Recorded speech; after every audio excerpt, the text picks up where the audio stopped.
Bismillahirrahmanirrahim. Assalamualaikum warahmatullahi wabarakatuh. Baik, alhamdulillah di pertemuan 12 ini untuk mata kuliah pemrograman mobile kita akan coba masuk ke materi yaitu penggunaan SQLite di dalam sebuah Android Studio. Nah, mungkin kita akan menghabiskan sampai pertemuan terakhir karena kita akan membahas CRUD di dalamnya. Tapi saya akan coba membahas satu persatu dan akan saya pecah-pecah menjadi beberapa part sehingga setiap pertemuan coding atau proyek yang kita kerjakan ini berkelanjutan gitu kira-kira. Nah, di sini saya akan coba menjalankan sebuah program di mana ini goal dari program CRUD itu sendiri. Di sini adalah tampilan kosongnya atau datanya, di mana datanya akan bisa kita inputkan melalui emulator Android ini. Seperti contoh, saya klik ini button untuk menambahkan, walaupun lambangnya surat, sebenarnya ini untuk menambahkan sebuah data. Saya klik. Nah, dia akan pindah ke sebuah halaman baru di mana ini sudah saya siapkan. Misalnya di sini saya akan isi nomor 1, nomornya, kemudian namanya di sini adalah Denny. Kemudian di sini tanggal lahirnya misalnya tanggal 25 bulan 3 1995. Kemudian di sini jenis kelaminnya laki-laki, saya kasih L. Alamatnya misalnya adalah Bandung. Kemudian selesai ya.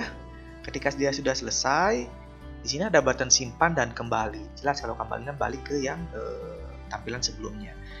Maka dari itu kita klik simpan. Kemudian ada toast, yaitu menampilkan pop-up berhasil, data bisa disimpan ke dalam SQLite. Nah, ini nama Denny. Sedikit saya jelaskan, SQLite itu adalah sebuah database bawaan yang ada di Android Studio. Nah, ini sangat familiar sekali digunakan dalam pembangunan sebuah Android Studio. Tapi kelemahannya adalah size yang digunakan pasti lebih kecil karena memakan memori di emulator itu sendiri atau si Android handphone itu sendiri. Apakah hanya bisa menggunakan SQLite dalam pembuatan database di Android Studio? Tidak. Tapi bisa juga menggunakan Firebase, bisa juga menggunakan phpMyAdmin. Tapi jika menggunakan Firebase dan phpMyAdmin, kita harus perlu membuat sebuah API tertentu sehingga nantinya API tadi atau API itu tadi menjadi sebuah jembatan antara emulator ini, si coding emulator ini dengan database.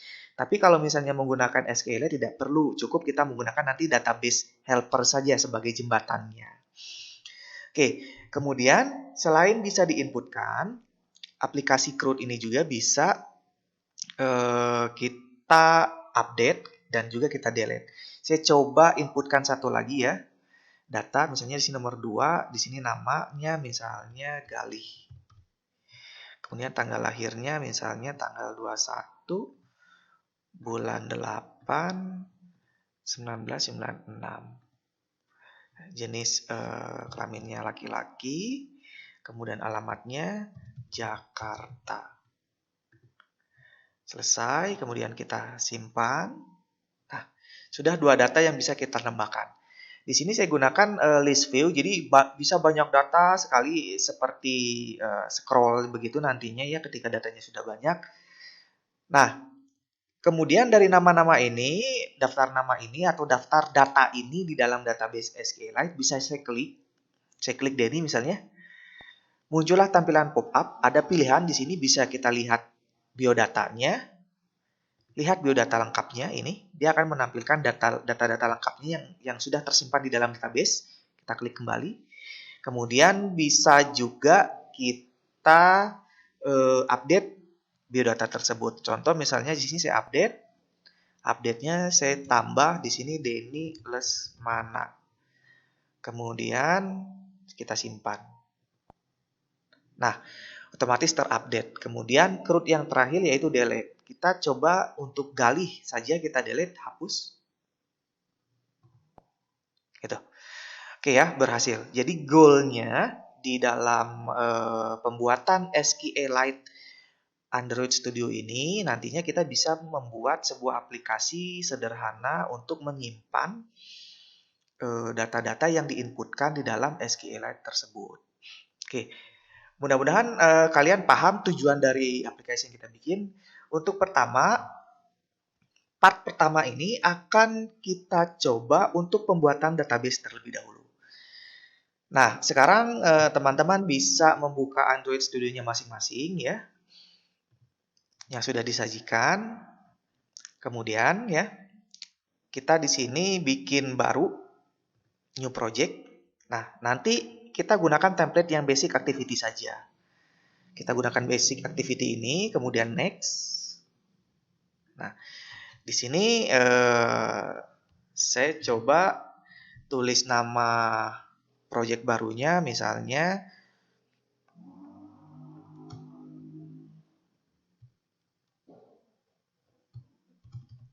CRUD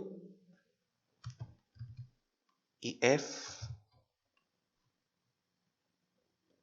Kemudian di sini seperti biasa ya, package name-nya mau namanya apa, saya sesuaikan saja dengan nama ini gitu. Terus di sini ada save location-nya ada di mana, kemudian language-nya bisa Java, bisa Kotlin. Itu sama saja, tapi biasanya saya gunakan Java. Kalau Kotlin juga bisa digunakan, tapi biasanya bahasa yang terbaru yaitu Kotlin ya. Ini terserah kalian. Nah, di sini minimum SDK-nya saya pilih yang Lollipop. Tadi apa fungsinya? Yaitu agar bisa dijalankan di minimum operating system di Android itu sendiri. Sementara yang paling rendah itu sekali di sini adalah Lollipop. Ya. Kemudian saya klik finish. Nah, terbentuklah sebuah kelas baru ya. Ada kelas main activity-nya, kemudian ada juga kelas layout-nya. Ini berkali-kali saya bilang ya, untuk pembuatan Android Studio itu kita harus menggunakan dua bahasa yang berbeda, bahasa Java dan bahasa XML. XML ini sekali lagi ini untuk desain, pure desain. Logikanya ada di Java. Nah, karena kita menggunakan template yang sudah tersedia dari default Java tadi, yaitu basic template, makanya terdapat kelas tambahan yaitu first fragment dan second fragment. Nah, kalau kita jalankan di kelas XML juga pun sama, terdapat content main sama fragment class. Nah, ini template ya, sehingga otomatis ada. Kalau kita jalankan, defaultnya seperti ini.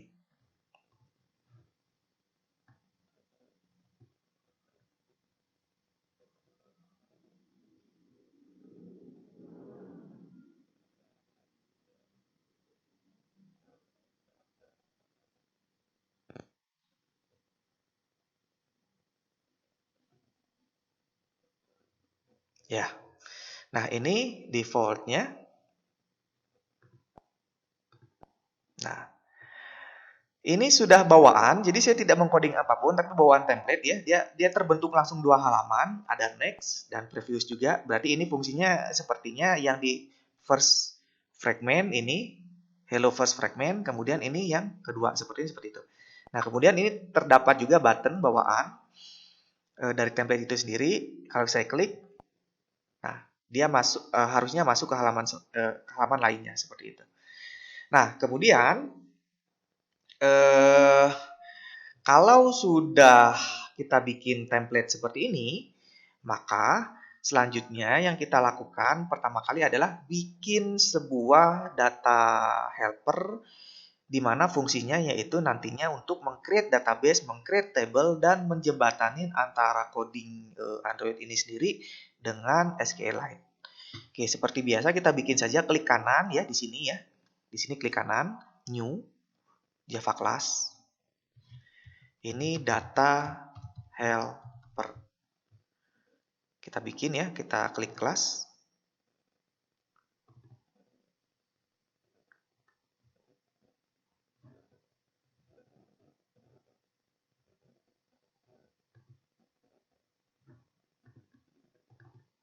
Oke, terbentuk ya data helper.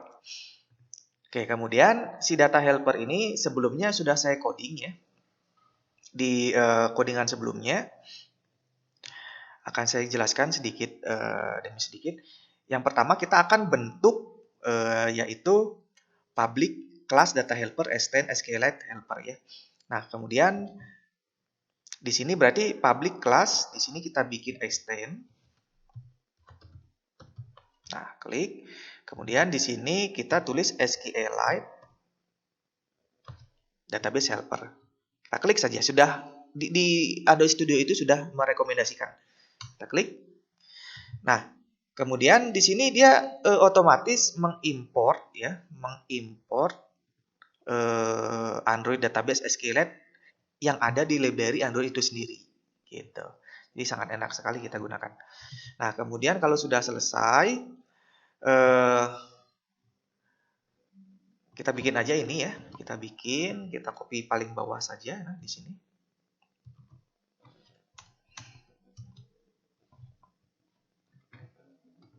Ya.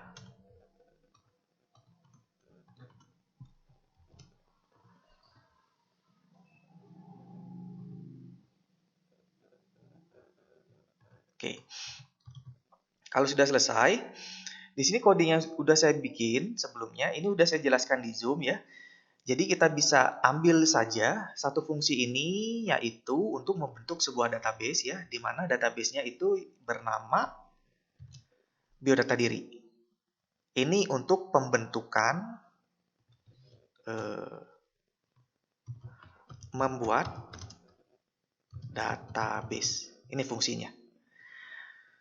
Nah, kemudian kita akan membuat tabelnya juga gitu. Akan kita bikin di sini.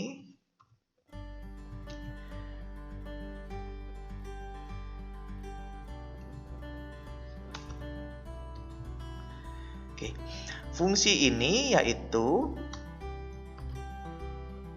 membuat tabel.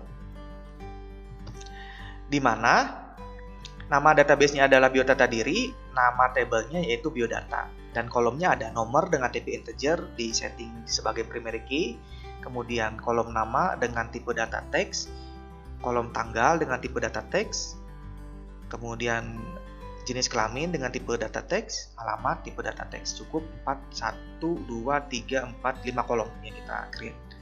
Oke ya. Logd juga sudah saya jelaskan, ini dia akan menjalankan database tersebut, di mana variabel SQL ini akan dijalankan di onCreate atau di create ya. Kemudian dengan menggunakan fungsi dari DB ini bawaan dari SQLite database sehingga dia bisa meng-create-nya otomatis. Nah, goal pertama nantinya berhasil atau tidaknya kita akan lihat terbentuk tidaknya database tersebut dapat kita lihat di device di sebelah kanan paling bawah ya, device file explorer. Nah, di sini nanti kita akan lihat data ya, kemudian data lagi di sini. Kemudian kita cari project kita namanya. Project saya kali ini yaitu CRUD-IF.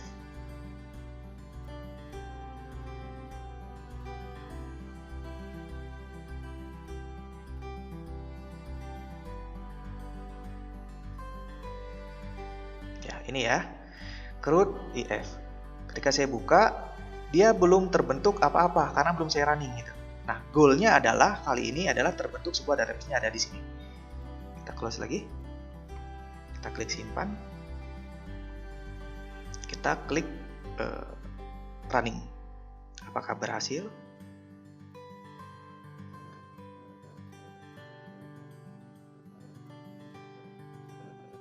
Oke ya. Di tampilan tidak akan terjadi apa-apa karena belum kita apa-apain tampilannya atau XML-nya. Tapi part pertama kali ini atau bagian pertama kali ini goalnya adalah sukses tidaknya ketika kita lihat di device Explorer.